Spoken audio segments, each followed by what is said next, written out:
أعوذ بالله من الشيطان الرجيم. بسم الله الرحمن الرحيم. أفمن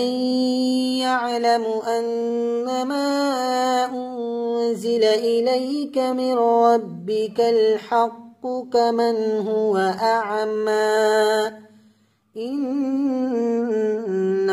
يتذكر أولو الألباب الذين يوفون بعهد الله ولا ينقضون الميثاق والذين يصلون ما أمر الله به أن يوصل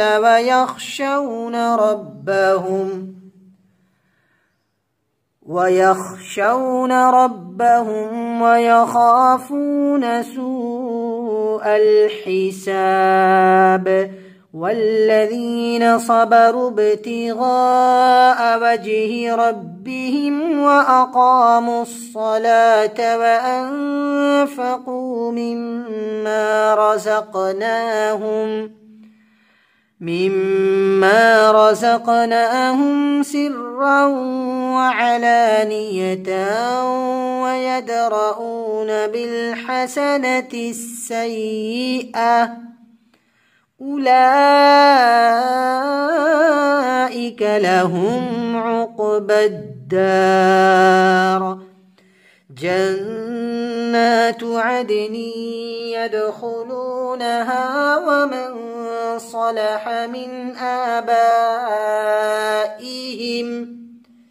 من آبائهم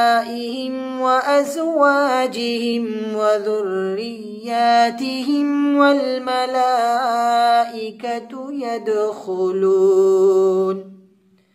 والملائكة يدخلون عليهم من كل باب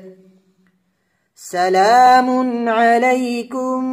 بما صبرتم فنعم عقبى الدار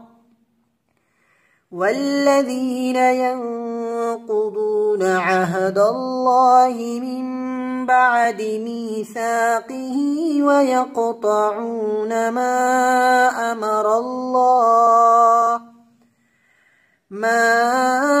أمر الله به أن يوصل ويفسدون في الأرض أولئك لهم اللعنة ولهم سوء الدار الله يبسط الرزق لمن يشاء ويقدر وفرحوا بالحياة الدنيا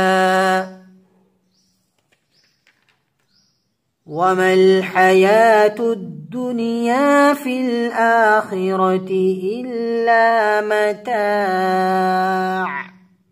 صدق الله العظيم.